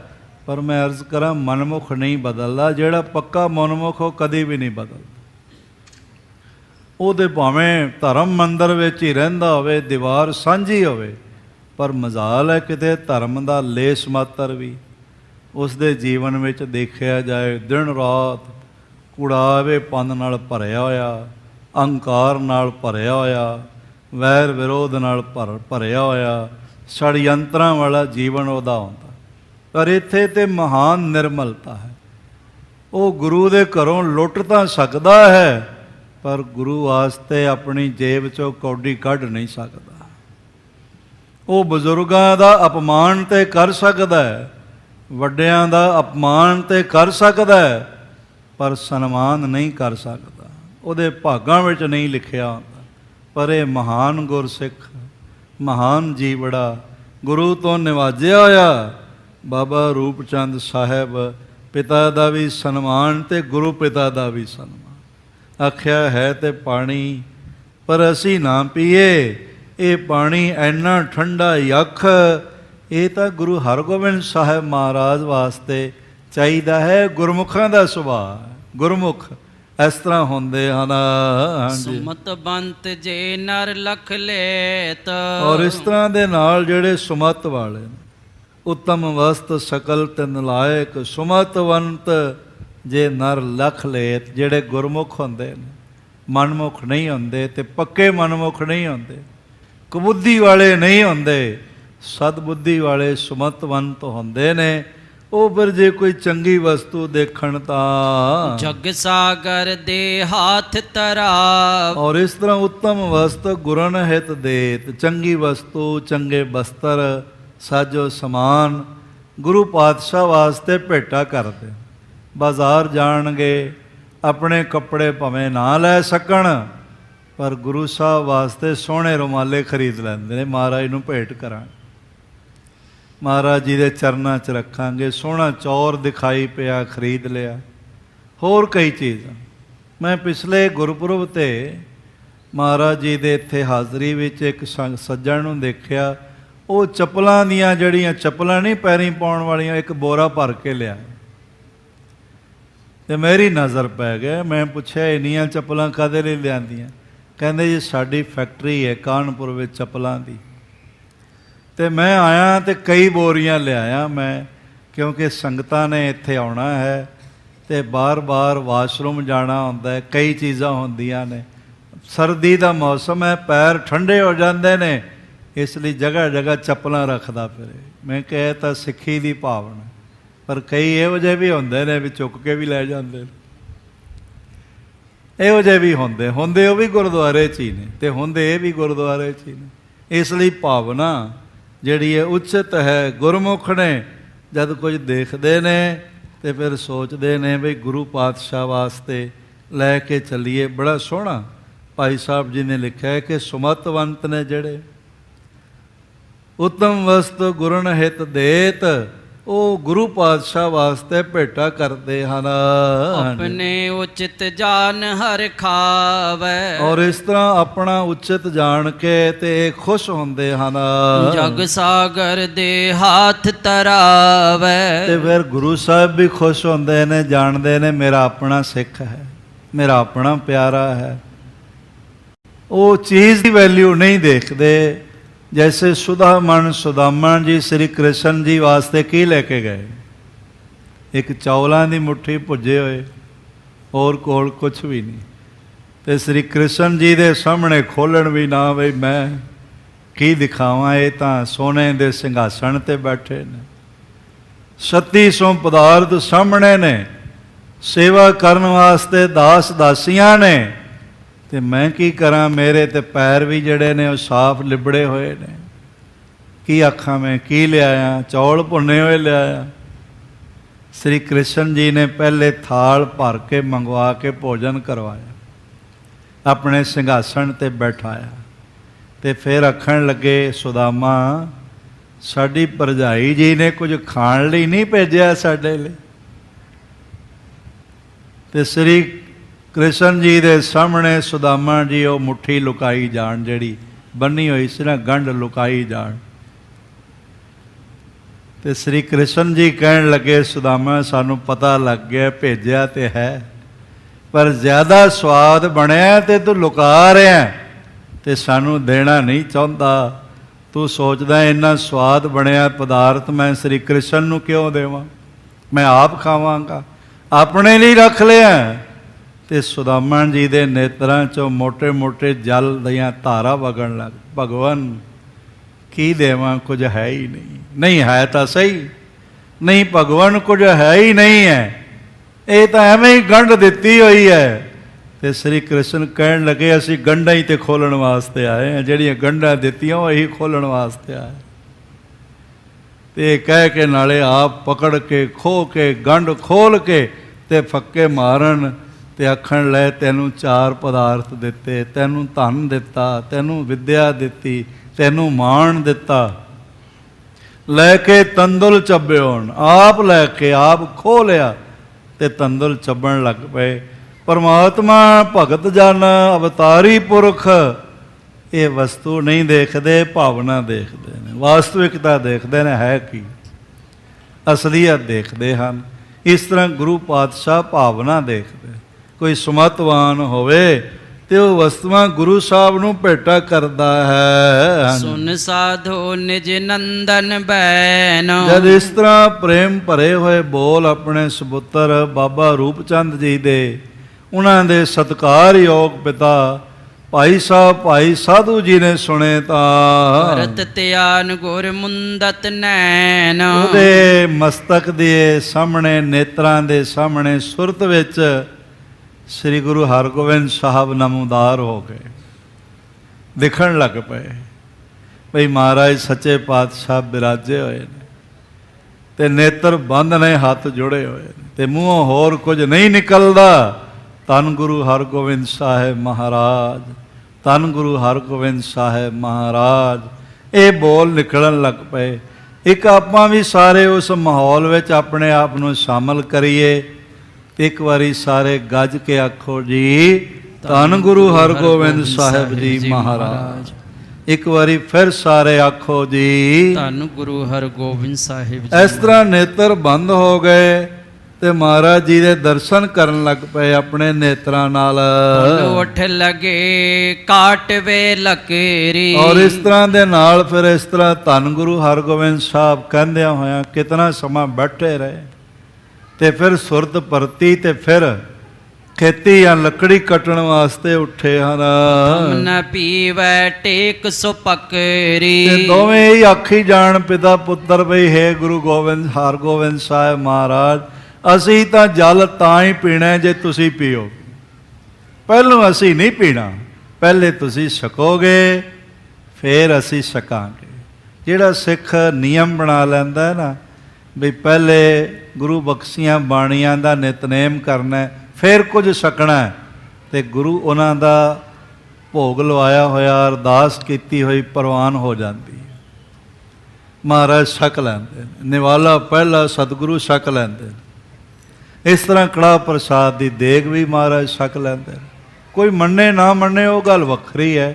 ਅਸੀਂ ਕਿਸੇ ਨੂੰ ਮਨਾਉਣ ਲਈ ਨਹੀਂ ਬੈਠੇ, ਅਸੀਂ ਤਾਂ ਜੋ ਇਤਿਹਾਸ 'ਚ ਲਿਖਿਆ, ਜੋ ਸੱਚ ਸਮਝ ਆ ਰਿਹਾ, ਉਹ ਕਿਣਕਾ ਮਾਤਰ ਹੈ, ਪਰ ਸੁਣਾਉਣ ਵਾਸਤੇ ਹੈਗਾ, ਮਨਾਉਣ ਵਾਸਤੇ ਨਹੀਂ। ਕੋਈ ਮੰਨਦਾ ਮੰਨੇ, ਉਹਦਾ ਭਲਾ, ਜੇ ਕੋਈ ਨਹੀਂ ਮੰਨਦਾ ਤਾਂ ਉਸ ਦੀ ਮਰਜ਼ੀ। ਅਸੀਂ ਕੋਈ ਕਿਸੇ ਨੂੰ ਬਲਪੂਰਵਕ ਨਹੀਂ ਕਹਿੰਦੇ ਬਈ you have to be agree, ਮੈਂ ਨਹੀਂ ਇਹ ਕਹਿੰਦਾ। ਮਹਾਰਾਜ ਜੀ ਦੀ ਗੱਲ ਸੁਣਾਉਣੀ ਸਾਡੀ ਫਰਜ਼ ਹੈ, ਮਨਾਉਣੀ ਜਿਹੜੀ ਉਹ ਗੁਰੂ ਦਾ ਕੰਮ ਹੈ। ਗੁਰੂ ਮਨਾਵੇ ਨਾ ਮਨਾਵੇ, ਸਾਡੀ ਸੇਵਾ ਸਿਰਫ ਸੁਣਾਉਣ ਤੱਕ ਲੱਗੀ ਹੈ। ਕਿਸੇ ਨੇ ਸੁਣਨਾ ਕਿ ਨਹੀਂ ਸੁਣਨਾ ਉਹਦੇ ਭਾਗ ਨੇ, ਮੰਨਣਾ ਕਿ ਨਹੀਂ ਮੰਨਣਾ ਉਹਦੇ ਭਾਗ ਨੇ। ਸਾਡੀ ਸੇਵਾ ਤਾਂ ਗੁਰੂ ਸਾਹਿਬ ਜੀ ਨੇ ਸੁਣਾਉਣ ਤੱਕ ਮਹਦੂਦ ਰੱਖੀ ਹੈ, ਸੋ ਅਸੀਂ ਸੁਣਾ ਦੇਣਾ। ਅਸੀਂ ਉਸ ਵਿੱਚ ਨਾ ਕਿਸੇ ਨੂੰ ਲਾ ਕੇ ਅਤੇ ਨਾ ਕਿਸੇ ਨੂੰ ਬਚਾ ਕੇ, ਜੋ ਜੋ ਤਤ ਸਾਰ ਹੈ ਗੁਰੂ ਮਿਹਰ ਸਦਕਾ ਜੋ ਕਿਣਕਾ ਸਮਝ ਵਿੱਚ ਆਇਆ, ਉਹ ਦੂਜਿਆਂ ਨਾਲ ਸਾਂਝਾ ਕਰਨਾ। ਇਹਨਾਂ ਦੋਹਾਂ ਪਿਓ ਪੁੱਤਰਾਂ ਨੇ ਧੁਨੀ ਲਾਈ ਹੋਈ ਹੈ ਬਈ ਪਹਿਲੇ ਅਸੀਂ ਨਹੀਂ ਪੀਣਾ, ਪਹਿਲੇ ਤਾਂ ਗੁਰੂ ਹਰਗੋਬਿੰਦ ਸਾਹਿਬ ਛਕਣਗੇ, ਇਹ ਟੇਕ ਹੀ ਪਕੜ ਲਈ ਹੈ। ਕਰੀ ਤਿਥਾ ਕਰੀ ਬਿਤਾਏ ਤ੍ਰਿਖਾ ਤੁਰ ਇਸ ਹੋਏ। ਤਰ੍ਹਾਂ ਹੋਰ ਘੜੀ ਸਮਾਂ ਲੰਘ ਗਿਆ, ਅੱਧਾ ਘੰਟਾ ਲਗਭਗ 24-25 ਮਿੰਟ, ਤੇ ਫਿਰ ਜ਼ਿਆਦਾ ਕੰਠ ਖੁਸ਼ਕ ਹੋਇਆ, ਤ੍ਰਿਖਾ ਜ਼ਿਆਦਾ ਪਿਆਸ ਲੱਗ ਗਈ ਹੈ। ਹਟ ਤੈ ਆਏ ਮਿਲ ਦੋਏ। ਫਿਰ ਜਲ ਦੇ ਕੋਲ ਫੇਰ ਆਏ ਹਨ ਦੋਵੇਂ ਪਿਤਾ ਪੁੱਤਰ। ਖੇਤੀ ਕੱਟਦੇ ਕੱਟਦੇ, ਫਸਲ ਜਾਂ ਲੱਕੜਾਂ ਕੱਟਦੇ ਕੱਟਦੇ ਫਿਰ ਜਲ ਦੇ ਕੋਲ ਆਏ ਹਨ। ਜਬ ਸਾਧੂ ਨੇ ਹੱਥ ਹੁਣ ਲਗਾਇਓ। ਇਸ ਵੇਲੇ ਪਹਿਲਾ ਸਪਰਸ਼ ਭਾਈ ਸਾਧੂ ਜੀ ਨੇ ਕੀਤਾ। ਪਹਿਲੀ ਵਾਰੀ ਬਾਬਾ ਰੂਪਚੰਦ ਜੀ ਨੇ ਕੀਤਾ, ਤੇ ਹੁਣ ਦੂਜੀ ਵਾਰੀ ਜਦ ਆਏ ਨੇ ਤੇ ਹੁਣ ਇਸ ਤਰ੍ਹਾਂ ਸਪਰਸ਼ ਬਾਬਾ ਸਾਧੂ ਜੀ ਨੇ ਕੀਤਾ ਹੈ। ਜਲ ਕੋ ਨਾਇਤ ਸੈ ਸਿਤ ਲਾਇਓ। ਜਲ ਦਾ ਉਹ ਮਸਕ ਜਿਹੜਾ ਕੋਨਾ ਬਣਿਆ ਹੁੰਦਾ ਨਿਵਾਰ ਦਾ, ਮੋਟੀ ਦਾ, ਜਿਹਦੇ 'ਚ ਪਾਣੀ ਕੋਈ ਅੰਦਰੋਂ ਕੁਝ ਲਾਇਆ ਹੋਵੇਗਾ, ਜਿਹਦੇ ਨਾਲ ਪਾਣੀ ਉਹਦੇ 'ਚ ਠਹਿਰ ਜਾਂਦਾ, ਮਸਕ ਵਰਗਾ ਹੁੰਦਾ, ਚਮੜੇ ਦੀ ਨਹੀਂ ਹੁੰਦੀ, ਕੱਪੜੇ ਦੀ ਹੁੰਦੀ। ਉਸ ਨੂੰ ਜਦ ਹੱਥ ਲਾਇਆ ਭਾਈ ਸਾਧੂ ਜੀ ਨੇ, ਤੇ ਇੱਕਦਮ ਹੱਥ ਪਿੱਛੇ ਕਰਕੇ ਕਹਿਣ ਲੱਗੇ, ਪੁੱਤਰ ਇਹ ਤਾਂ ਸੱਚ ਹੀ ਕਹਿੰਦੇ ਹੋ। ਹਾਂਜੀ, ਚਹਤ ਹੋ ਤੋ ਤ੍ਰਿ ਪੁੱਤਰ ਪਿਆਵਨ। ਭਾਈ ਸਾਧੂ ਜੀ ਪਹਿਲੇ ਆਪਣੇ ਪੁੱਤਰ ਨੂੰ ਜਲ ਛਕਾਉਣਾ ਚਾਹੁੰਦੇ ਸਨ। ਤਪਤ ਤ੍ਰਿਖਾ ਤੁਰ ਹੇਤ ਹਟਾਵਨ। ਪਿਆਸ ਦੂਰ ਕਰਨ ਵਾਸਤੇ। ਲਖ ਜਲ ਸੀਤਲ ਹਿਰਦੈ ਵਿਚਾਰਾ। ਫਿਰ ਜਦ ਇਤਨਾ ਜਲ ਦੇਖਿਆ, ਸਾਧ ਸੰਗਤ ਮਾਤਾ ਪਿਤਾ ਲਈ ਸਭ ਤੋਂ ਵੱਡੀ ਸੰਸਾਰ ਤੇ ਧਿਰ ਉਹਨਾਂ ਦੇ ਪੁੱਤਰ ਹੀ ਹੁੰਦੇ ਨੇ। ਪੁੱਤਰਾਂ ਲਈ ਸਭ ਕੁਝ ਦੇ ਦੇਣ। ਕੋਈ ਕਿਸਾਨ ਦੇ ਖੇਤ 'ਚੋਂ ਗੰਨਾ ਪੁੱਟ ਲਵੇ ਨਾ, ਗੰਨਾ ਭੰਨ ਲਵੇ, ਛੱਲੀ ਭੰਨ ਲਵੇ, ਤੇ ਅਗਲੇ ਦਾ ਸਿਰ ਭੰਨਣ ਤੱਕ ਜਾਂਦਾ। ਪਰ ਸਾਰੀ ਜ਼ਿੰਦਗੀ ਦੀ ਕੀਤੀ ਹੋਈ ਕਮਾਈ, ਜ਼ਮੀਨਾਂ, ਜਾਇਦਾਦਾਂ ਪੁੱਤਰ ਨੂੰ ਬਿਨਾਂ ਮੰਗੇ ਹੀ ਦੇ ਦਿੰਦਾ। ਉਹ ਆਖੇ ਨਾ ਆਖੇ ਆਪੇ ਹੀ ਦੇ ਦਿੰਦਾ। ਕਾਨੂੰਨੀ ਹੱਕ ਵੀ ਉਹਨੂੰ ਹੈਗਾ ਹੈ। ਇਸ ਤਰ੍ਹਾਂ ਮੈਂ ਅਰਜ਼ ਕਰਾਂ, ਭਾਈ ਰੂਪਚੰਦ ਪੁੱਤਰ ਰੂਪ ਵਿੱਚ ਭਾਈ ਸਾਧੂ ਜੀ ਨੂੰ ਸਭ ਤੋਂ ਪਿਆਰੇ ਨੇ, ਅਤੇ ਚਾਹੁੰਦੇ ਨੇ ਮੈਂ ਨਾ ਪੀਵਾਂ ਪਰ ਇਹ ਪੀ ਲੈਣ, ਮੇਰਾ ਪੁੱਤਰ ਪੀ ਲਵੇ, ਇਹਦੇ ਪ੍ਰਾਣ ਬਚ ਜਾਵਣ, ਇਹਨਾਂ ਦੀ ਪਿਆਸ ਦੂਰ ਹੋ ਜਾਏ। ਹਾਂਜੀ, ਗੁਰ ਲਾਇਕ ਨਿਸ਼ਚੈ ਆਹਾ। ਫਿਰ ਮਨ ਵਿੱਚ ਕਹਿਣ ਲੱਗੇ, ਸੁਬੰਤਵੰਤ ਸੁਤ ਸਾਚ ਕਹਾ। ਮੇਰੇ ਇਸ ਸੋਹਣੀ ਮੱਤ ਵਾਲੇ ਸੁਪੁੱਤਰ ਰੂਪਚੰਦ ਜੀ ਨੇ ਸੱਚ ਆਖਿਆ। ਸੁਮਤਵੰਤ ਸੁਤ ਸਾਚ ਕਹਾ, ਇਹਨਾਂ ਨੇ ਸੱਚ ਆਖਿਆ ਹੈ ਕਿ ਗੁਰ ਲਾਇਕ ਇਹ ਨਿਸ਼ਚੈ। ਇਹ ਜਿਹੜਾ ਜਲ ਹੈ ਨਾ ਇਤਨਾ ਠੰਡਾ, ਇਹ ਸਾਡੇ ਵਾਸਤੇ ਤਾਂ ਨਹੀਂ ਹੈ, ਇਹ ਗੁਰੂ ਹਰਗੋਬਿੰਦ ਸਾਹਿਬ ਜੀ ਵਾਸਤੇ ਹੈ। ਆਨ ਕਰ ਪੀਵੈ ਕਹਾਂ। ਪਰ ਤਉ ਆਨ ਕਰ ਪੀਵੈ ਕਹਾਂ। ਆਪਣੇ ਪੁੱਤਰ ਰੂਪਚੰਦ ਜੀ ਨੂੰ ਕਹਿਣ ਲੱਗੇ ਵੀ ਕਿਵੇਂ ਆ ਕੇ ਮਹਾਰਾਜ ਪੀ ਸਕਦੇ ਹਨ, ਕਿਸ ਤਰ੍ਹਾਂ ਉਹਨਾਂ ਤੱਕ ਖਬਰ ਪਹੁੰਚੇ ਤੇ ਕਿਵੇਂ ਆਉਣ। ਤੇ ਕਿਵੇਂ ਪੀਣ ਭਾਵ। ਜਲ ਕੋ ਤਜ ਬੈਠਿਓ ਸੁਤ ਪਾਸ। ਫਿਰ ਪਾਣੀ ਉੱਥੇ ਹੀ ਟੰਗ ਦਿੱਤਾ ਤੇ ਆਪਣੇ ਪੁੱਤਰ ਦੇ ਕੋਲ ਹੀ ਬੈਠ ਗਏ। ਲਾਗੀ ਬਹੁ ਦੋਨੋਂ ਕੋ ਪਿਆਸ। ਤੇ ਦੋਹਾਂ ਹੀ ਪਿਤਾ ਪੁੱਤਰਾਂ ਦਾ ਗਲਾ ਖੁਸ਼ਕ ਹੋ ਰਿਹਾ, ਕੰਠ ਖੁਸ਼ਕ ਹੋ ਰਿਹਾ, ਓਟ ਸੁੱਕ ਗਏ ਹਨ ਤੇ ਪ੍ਰਾਣ ਨਿਕਲਣ ਤੱਕ ਅਵਸਥਾ ਪਹੁੰਚੀ ਹੋਈ ਹੈ। ਸੁਸਕ ਕੰਠ ਮੁਖ ਓਸਟ ਪੈ। ਗਲਾ ਤੇ ਹੋਠ ਖੁਸ਼ਕ ਹੋ ਗਏ ਹਨ। ਰਸਨਾ ਚਲਤ ਨ ਬਹੁ ਮੁਰਝਾਏ। ਤੇ ਬਹੁਤ ਚਿਹਰਾ ਵੀ ਮੁਰਝਾ ਗਿਆ। ਡੀਹਾਈਡਰੇਸ਼ਨ ਕਹਿੰਦੇ ਨੇ ਇਹਨੂੰ ਡਾਕਟਰੀ ਭਾਸ਼ਾ ਵਿੱਚ, ਪਾਣੀ ਮੁੱਕਦਾ ਜਾਣਾ। ਇਸ ਤਰ੍ਹਾਂ ਦੀ ਅਵਸਥਾ ਬਣ ਗਈ ਹੈ। ਸਨੇ ਸਨੇ ਤਵ ਨੀਠੈ ਨੀਠ। ਫਿਰ ਇਸ ਤਰ੍ਹਾਂ ਹੌਲੀ ਹੌਲੀ ਆਹਿਸਤਾ ਆਹਿਸਤਾ ਬੋਲੇ ਦਿਸਨ ਚਲਾਵੇਂ ਡੀਠ। ਔਰ ਇਸ ਤਰ੍ਹਾਂ ਚਾਰੋਂ ਪਾਸੇ ਨੂੰ ਦੇਖ ਰਹੇ ਹਨ। ਸਤਗੁਰ ਡਾਰ ਡਰੋਲੀ ਡੇਰਾ। ਵੇਖਦੇ ਪਏ ਨੇ ਵੀ ਸਤਿਗੁਰੂ ਆਉਣਗੇ, ਜਲ ਛਕਣਗੇ, ਫਿਰ ਅਸੀਂ ਪੀਵਾਂਗੇ। ਪਰ ਐਨ ਉਸ ਵੇਲੇ ਮੇਰੀਆਂ ਪੀਰੀਆਂ ਦੇ ਦਾਤੇ ਦਲ ਪੰਜਨ ਗੁਰ ਸੂਰਮਾ ਵਡ ਜੋਧਾ ਬਹੁ ਪਰਉਪਕਾਰੀ। ਮੇਰੀ ਪੀਰੀ ਦੇ ਦਾਤੇ ਗੁਰੂ ਹਰਗੋਬਿੰਦ ਸਾਹਿਬ ਜੀ ਨੇ ਉਸ ਵੇਲੇ ਭਾਈ ਕੀ ਡਰੌਲੀ, ਜੋ ਤੋਂ 30 ਕੋਹ ਦੂਰ ਸੀ, ਡੇਰਾ ਕੀਤਾ ਹੋਇਆ ਹੈ। ਬੋਲੇ ਦਿਸਨ ਚਲਾਵੇਂ ਡੀ। ਹਾਂ, ਸਤਿਗੁਰੂ ਸਤਗੁਰ ਡਾਰ ਡਲੋਲੀ ਡੇਰਾ। ਭਾਈ ਕੀ ਡਰੌਲੀ ਵਿਖੇ ਮਹਾਰਾਜ ਜੀ ਦਾ ਟਿਕਾਣਾ ਸੀ। 30 ਕੋਸ ਕੋ ਪੰਥ ਤੇ 30 ਘਨੇਰਾ। ਕੋਹ ਦਾ ਲੰਬਾ ਸਫ਼ਰ ਹੈਗਾ ਹੈ। ਹਾਂਜੀ, ਪਰ ਸਮੇਂ ਇਸ ਘਾਮ ਇੱਕ ਵਿਸਾਲਾ। ਤਾਂ 30 ਕੋਹ ਦੂਰ ਨੇ ਮਹਾਰਾਜ, ਤੇ ਦੂਸਰਾ ਗਰਮੀ ਬੜੀ ਹੈ, ਧੁੱਪ ਪੈਂਦੀ ਪਈ ਹੈ, ਲੂਆਂ ਚੱਲ ਰਹੀਆਂ ਹਨ। ਕਿਵੇਂ ਆਵੇ ਹੈ ਗੁਰ ਕਿਰਪਾਲਾ। ਤੇ ਹੁਣ ਕਿਵੇਂ ਮਹਾਰਾਜ ਸੱਚੇ ਪਾਤਸ਼ਾਹ ਪਹੁੰਚ ਸਕਦੇ ਨੇ, ਜਾਂ ਅਸੀਂ ਉੱਥੇ ਕਿਵੇਂ ਪਹੁੰਚ ਸਕਦੇ ਤਬ ਹਾਂ। ਰੂਪੇ ਪਿਤ ਕੋ ਸਮਝਾਇਓ। ਤੇ ਫਿਰ ਇੱਕ ਵਾਰੀ ਆਖੋ ਧੰਨ ਗੁਰੂ ਹਰਗੋਬਿੰਦ ਸਾਹਿਬ ਜੀ ਮਹਾਰਾਜ। ਇਹ ਮਨ ਹੈ ਨਾ ਸਾਡਾ, ਇਹ ਡਾਵਣ ਡੋਲ ਹੋ ਸਕਦਾ, ਤੇ ਗੁਰੂ ਦੀ ਮਿਹਰ ਸਾਡੇ ਅੰਦਰ ਵਰਤਦੀ ਹੈ, ਫਿਰ ਸਮਝ ਆਉਂਦੀ। ਪਿਤਾ ਨੂੰ ਆਪਣੇ ਨੂੰ ਬਾਬਾ ਰੂਪਚੰਦ ਜੀ ਨੇ ਇਸ ਤਰ੍ਹਾਂ ਸਮਝਾਇਆ ਹੈ। ਸੰਸੈ ਨਾ ਕਰਨ ਬਨਿਆਇਓ। ਆਖਿਆ, ਹੈ ਪਿਤਾ ਜੀ, ਹੋਰ ਕਿਸੇ ਤੇ ਸ਼ੱਕ ਹੋ ਸਕਦਾ ਹੈ?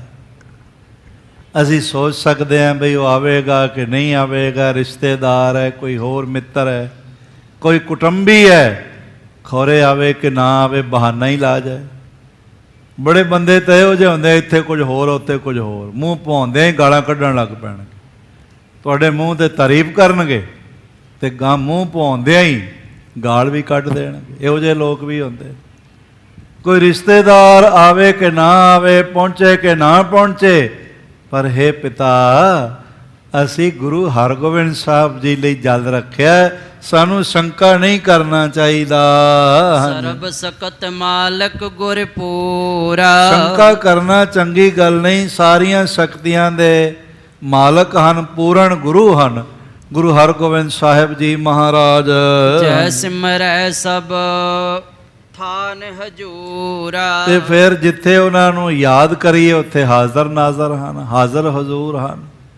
ਕਿਤਨੇ ਸੋਹਣੇ ਬੋਲ ਮਹਾਰਾਜ ਜੀ ਨੇ ਆਪਣੀ ਬਾਣੀ 'ਚ ਆਖੇ ਨੇ, ਜੈ ਜੈ ਪੇਖੋਂ ਤੈ ਹਜ਼ੂਰ, ਦੂਰ ਕਤਹੁ ਨ ਜਾਈ, ਰਵ ਰਹਾ ਸਰਬਤਰ ਮੈਂ ਮਨ, ਸਦਾ ਧਿਆਈ, ਈਤ ਊਤ ਨਹੀਂ ਵਿਛੜੈ, ਸੋ ਸੰਗੀ ਗਨੀਐ, ਬਿਨ ਸਜਾਏ ਜੋ ਨਿਮਖ ਮੈਂ, ਸੋ ਅਲਪ ਸੁਖ ਬਣੀ, ਪ੍ਰਤ ਪਾਲੈ ਅਪਿਆਉ ਦੇ, ਕਛ ਊਨ ਨ ਹੋਈ, ਸਾਸ ਸਾਸ ਸੰਭਾਲਤਾ, ਮੇਰਾ ਪ੍ਰਭ ਸੋਈ।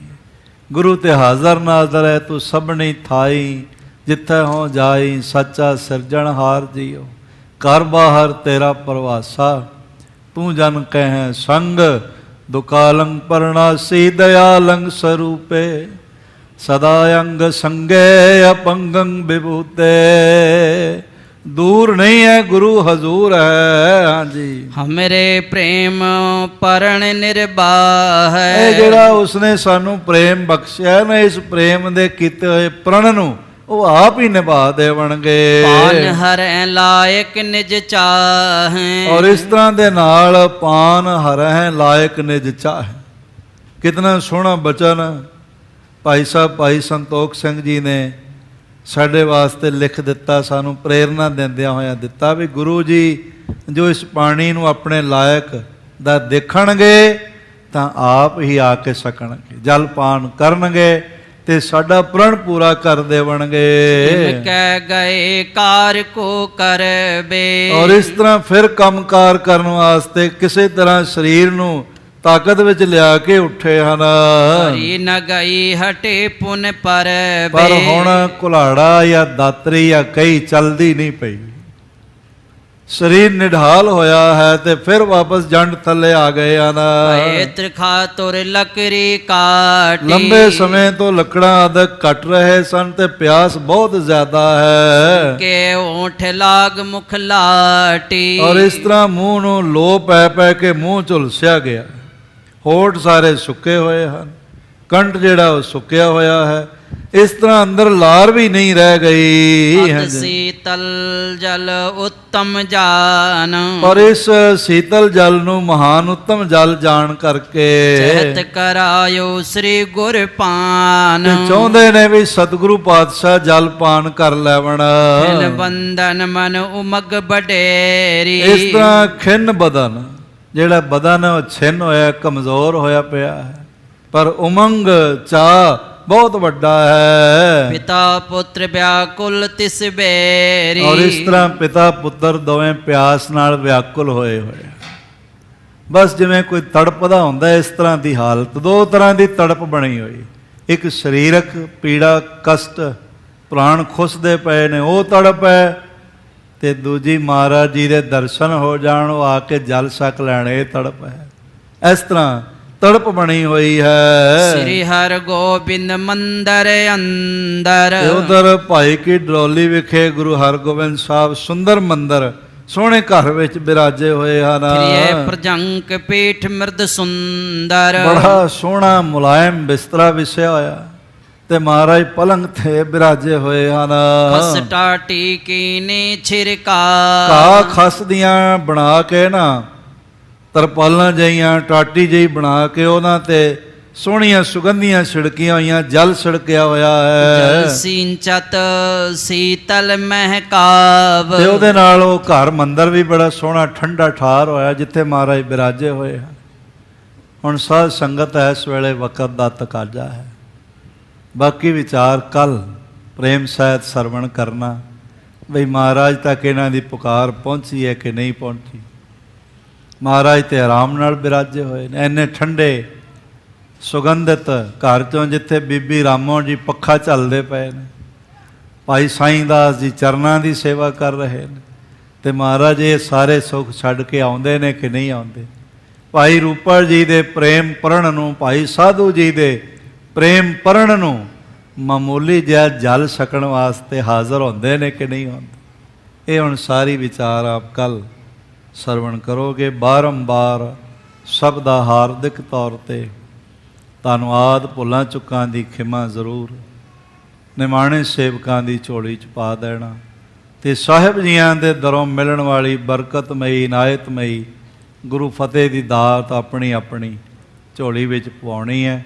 ਪਰ ਉਸ ਤੋਂ ਪਹਿਲਾਂ ਸਾਰੇ ਜਿਤਨੇ ਸੁਭਾਗਸ਼ਾਲੀ ਮਹਾਰਾਜ ਜੀ ਦੇ ਘਰ ਦੀ ਹਾਜ਼ਰੀ ਪ੍ਰਾਪਤ ਕਰ ਰਹੇ ਹੋ, ਕੱਲ ਦਿਨੇ 3 ਵਜੇ ਅੰਮ੍ਰਿਤ ਸੰਚਾਰ ਵੀ ਹੋਵੇਗਾ। ਜਿਨ੍ਹਾਂ ਪ੍ਰਾਣੀਆਂ ਨੇ ਅੰਮ੍ਰਿਤ ਛਕਣਾ ਹੋਵੇ ਉਹ ਜ਼ਰੂਰ ਆਪਣੇ ਨਾਮ ਦਫ਼ਤਰ ਵਿੱਚ ਲਿਖਵਾ ਕੇ ਤੇ ਮਹਾਰਾਜ ਜੀ ਦੇ ਜਹਾਜ਼ ਤੇ ਚੜ੍ਹਨ। ਤਖਤ ਸ੍ਰੀ ਹਰਿਮੰਦਰ ਜੀ ਪਟਨਾ ਸਾਹਿਬ ਵਿੱਚ ਸਾਰੇ ਰੋਜ਼ ਹਰ ਦਿਨ ਹੀ ਅੰਮ੍ਰਿਤ ਸੰਚਾਰ ਹੁੰਦਾ ਹੈ, ਹੋ ਸਕਦਾ ਹੈ, ਪਰ ਕੰਡੀਸ਼ਨ ਇਹ ਹੈ ਵੀ ਕਮ ਅਜ਼ ਕਮ ਛਕਣ ਵਾਲੇ 5 ਜ਼ਰੂਰ ਹੋਣ। ਕੱਲ ਵੀ 5 ਦਾ ਪਤਾ ਚੱਲਿਆ ਸੀ, ਵੀ ਬਾਅਦ 'ਚ ਪਤਾ ਚੱਲਿਆ ਵੀ 9 ਹੋ ਗਏ ਨੇ। 9 ਪ੍ਰਾਣੀਆਂ ਨੇ ਅੰਮ੍ਰਿਤਪਾਨ ਕੀਤਾ। ਕੱਲ ਫਿਰ ਅੰਮ੍ਰਿਤ ਦਾ ਬਾਟਾ ਤਿਆਰ ਹੋਵੇਗਾ। ਜਿਨ੍ਹਾਂ ਅਜੇ ਤੱਕ ਅੰਮ੍ਰਿਤ ਨਹੀਂ ਛਕਿਆ ਉਹ ਜ਼ਰੂਰ ਤਖਤ ਸ੍ਰੀ ਹਰਿਮੰਦਰ ਜੀ ਪਟਨਾ ਸਾਹਿਬ ਆਏ ਹੋ ਤਾਂ ਜ਼ਰੂਰ ਅੰਮ੍ਰਿਤਪਾਨ ਕਰਕੇ ਜਾਓ। ਜਿਨ੍ਹਾਂ ਨੇ ਅੰਮ੍ਰਿਤਪਾਨ ਨਹੀਂ ਕੀਤਾ, ਜਿਨ੍ਹਾਂ ਕੋਲੋਂ ਕੋਈ ਬੱਜਰ ਕੁਰੈਤ ਹੋਈ, ਉਹ ਵੀ ਮਹਾਰਾਜ ਜੀ ਦੇ 5 ਪਿਆਰੇ ਸਾਹਿਬਾਨ ਦੇ ਕੋਲ ਪੇਸ਼ ਹੋ ਕੇ ਤੇ ਆਪਣੀ ਕੁਰੈਤ ਦੱਸ ਕੇ ਤੇ ਤਨਖਾਹ ਲਵਾ ਕੇ ਉਹ ਵੀ ਅੰਮ੍ਰਿਤਪਾਨ ਕਰਨ। ਜੇ ਟੁੱਟਿਆ ਹੈ ਤਾਂ ਫਿਰ ਜੁੜ ਜਾਵੇ, ਤੇ ਟੁੱਟੇ ਹੀ ਨਾ ਰਹੀਏ। ਮਹਾਰਾਜ ਐਸੀ ਮਿਹਰ ਨਾਲ ਨਿਵਾਜਣ।